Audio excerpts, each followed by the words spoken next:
Hi, Steve Adubato for MetroFocus. It is my honor, it is our honor here at Public Television to welcome Marlo Thomas. Thank you. How you doing? I'm doing great. I'm in a play, I'm having a great time, and I get to be up very early in the morning to talk to you. But our producer's so excited. Joan Raffi, she loves you. She's more excited about this than anything else I've done to promote the show. Well, listen, Clever Little Lies is the show. It is playing at the West Side Theater on 43rd Street off Broadway. Talk about it. Well, it's a romantic comedy. It's about two marriages, and it's about infidelity, which our author said so many comedies have been written about infidelity. But this has got a lot of surprise punches to it. It's so much fun to be on stage and hear an audience go, "Oh!" They gasp, they make noise, you know. They don't just laugh, they make noise, because there's a lot of different sort of twists and turns. And then at the end, there's a real punch, because as funny as it all is, you can't have infidelity without having a punch. And I think that's what makes it good, because it really is very real. How'd they get you? How'd they pull you into this? Well, I read it. The David Saint, who is the director, I've worked with him 3 times, and Jude, the author, said, "Can you get this to Marlo?" And I started reading it, and I thought, "Oh, I know how to. I've seen this kind of thing." And then all of a sudden, it kept changing and changing. So I called David, and I thought, I really want to do this. Greg Malavy plays my husband. Kate Weatherhead and George Merrick are the son and the daughter-in-law. And they're great, and it's funny, and they're great actors. But what's great is that the audience is there alive, unlike here in television where they're not there, so you don't know how you're doing. We know how we're doing. We hear them laughing, we hear them gasping, we hear them real quiet when it gets serious at the end. It's quite a thrill to do the theater. What's that do for you when you feel that? I mean, we'll talk about...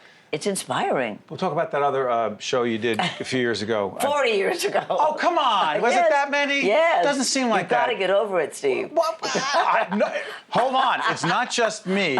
It's millions of people who want to talk about that show called That Girl. We'll do that in a minute. Okay. Just talk to me a little bit about the visceral reaction you get from your audience. What does it feel like for you? Well, it starts when I'm in my dressing room just finishing my makeup and I can hear them gathering.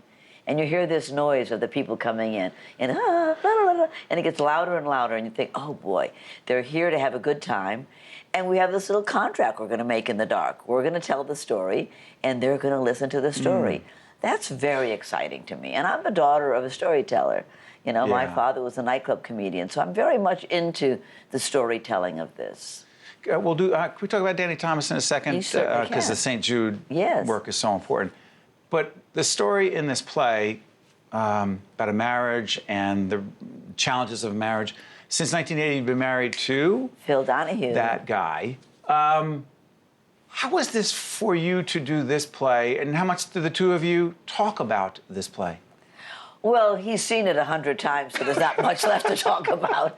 Does he critique? No, we're very good about that. You don't stay married for 35 years if you criticize each other's work. So. I'm sorry, can I take some notes? No, but he told me he liked it right away. He read it first, too, before I did it, and he liked it. I did it in New Jersey first, at the George Street Playhouse with David over in New Brunswick. Right. Which is a great theater. I've done a couple of plays there. And the audience, you could feel it there, and then Joe DiPietro really started to rewrite it after that. So we brought it to New York, you know, honed down, so that it's really a perfect little 90-minute piece. And it's funny. You know, there's so few comedies. I'm so tired of sitting in the theater wondering, you know, when is this going to be over, and why am I giving up a year of my life here? It's only 2 hours, but it feels like a year. It's wonderful to go to the theater and have a good time. And people are happy when they leave, you know. Talk about St. Jude. Oh, St. Jude is my passion. I mean, I love my work as an actress, and God knows I love my husband. But St. Jude really has a piece of my soul. You know, since my father died, I've become very involved with it. And it started right after he died. I visited St. Jude, and I started meeting the children and their patients. And St. Jude is so extraordinary. I mean, we're saving lives every single day. There's no other hospital on earth that does what we do. We're a research center and a treatment center under one roof. Nobody pays for anything, not for travel or food or housing or any of the treatments that they get. And we've raised so many of the survival rates from 20% to 80%, from 4% with ALL to 94%. And nobody pays. One of the things that's really important, Steve, and why I'm always out there campaigning for St. Jude, is that we have to get 75% of our money from the public because we don't have any paying customers. and the average hospital only has to get 8% of their funds from the public. So the public is our lifeblood. So that's why we have our Thanksgiving program that started, that's a week of Thanksgiving, and will continues till the end of the year, where we say to the public, give thanks for the healthy kids in your life and give to those who are not. So you don't even get me started on St. Jude. No, I'm sorry for doing that, but I also know how much you care. But I also know how committed you are to research. And before I do take the time we have left to talk about that girl, I need to ask you this. You're so committed to the research piece of this, the component. Do you believe, and you're such an optimistic person, do you believe that we are getting significantly closer to a cure for cancer? I only know about children's cancer. Talk about that. The pediatric cancer. In '62, when my father opened the hospital, the cure rate, the survival rate for ALL, the most common form of cancer in children is acute lymphoblastic leukemia. That survival rate was 4%. And in '98, we announced 94% survival rate. So from 4% to 94%, from '62 to '98, that's certainly, you don't have to be an optimist to feel good about that. It's extraordinary. Yeah. And so we're doing that with all the diseases. Okay. So give me the year.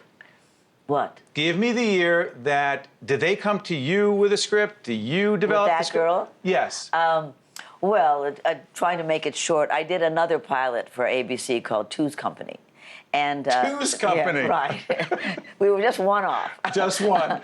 And Edgar Sherrick saw it, who's the head of programming, and Claire all saw it, and they didn't buy it, but they came to me and said, you're a television star, and we're going to find a show for you. And they sent me a lot of shows, a lot of scripts that I didn't like, and I went in to see them, and I said, look, every show you sent me is about a girl who's the wife of somebody, or the daughter of somebody, or the secretary of somebody. Have you ever thought of doing a show where the girl has the dream, where the girl is the somebody?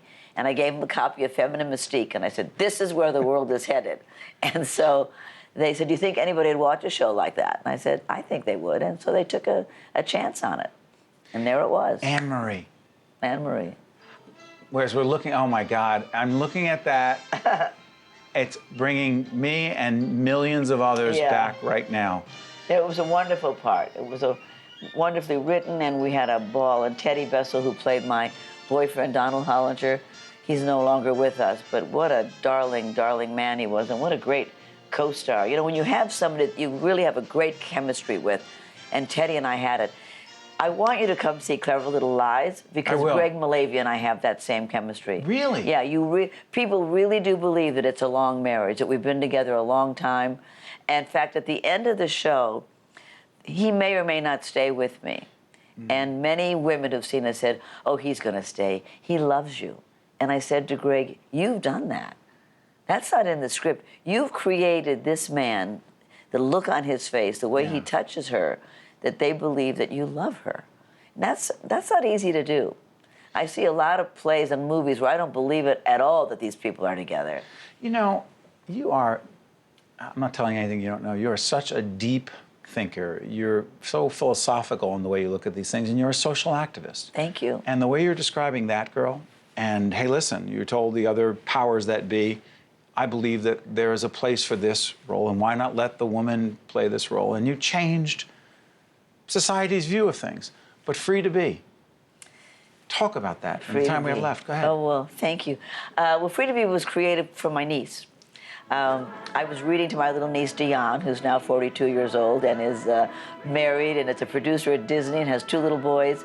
And I was reading the books that she had in her bedroom, and they were terrible. They were the same old books where the prince comes along and everything is great. And I said to my sister, you got to come up with something better than this. And we couldn't find them. So I thought, okay, I'll make something for her. So I really created Free to Be You and Me for her. I wanted her to believe that she could be anything she wanted to be, that if she was a girl or if there was a boy, whoever they were, they could dream and their dream could come true. And not only that, but that boys and girls could share the world together. We have a lot of stories in Free to Be about boys and girls being friends. Because, you know, you separate boys and girls from play at school, right. You know? And then we expect them to grow up together and all of a sudden share the world and be sexually compatible and friends, and they don't have any background for that. it made a difference. It continues to make a difference. You write for the Huffington Post. You've got all kinds of things going on. My Mondays with Marlo on AOL. Yeah. What do you do in your free time? Yeah. I want to thank you on behalf of everyone in public broadcasting. Thank you, Steve. For joining us here in our Tisch WNET studio. And we wish you nothing but the best. Can I plug the play again? Do you mind? Oh.